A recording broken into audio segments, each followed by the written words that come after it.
Keywords that I want to point out in my presentation are gentrification, redlining, and white flight. Gentrification is defined as the process of renovating and improving a house or district so that it conforms to middle-class taste.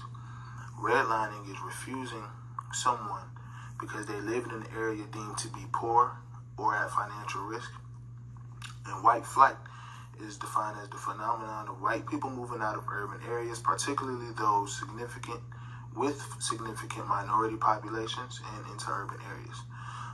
This affected major cities like New York, Philadelphia, Baltimore, Atlanta, St. Louis, Detroit, etc. So President Franklin D. Roosevelt created the Homeowners Loan Corporation in 1933 in order to provide economic relief after the Great Depression. The Great Depression was a time period where the country went through an economic downfall, economic pitfall, the stock market crashed, small businesses were shutting down, banks couldn't give out any loans because they didn't have anything to give. It was just the worst economic state that the country had ever been in. And Franklin D. Roosevelt created these programs in order to help bring life back into the United States economy.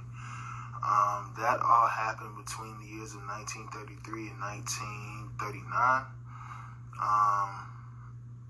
One of the portions of the New Deal at that time was to create more affordable housing, and in that came public housing, which was supposed to be temporary because the people who were in public housing were supposed to, create means to transition out and then, transition to home ownership. But those are our current day, quote unquote, ghettos and hoods where, majority black people live. Next we have white flight in the 1950s and 1960s. There was a large migration of white people from major areas because they were trying to make those places diverse.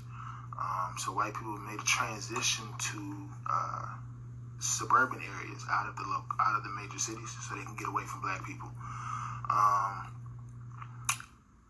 Some of the effects of that time is, Jim Crow.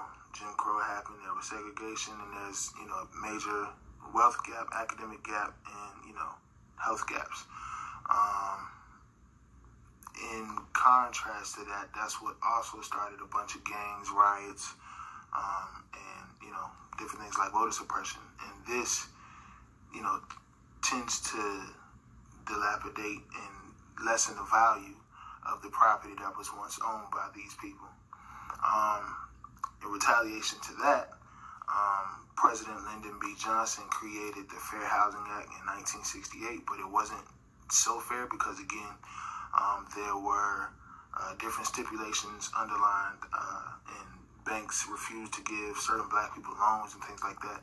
And it was sort of kind of ripping the Band-Aid off or putting a Band-Aid on Martin Luther King's death. So Martin Luther King was killed April 4th, 1968, and the Fair Housing Act was implemented literally a week later on April 11th in 1968.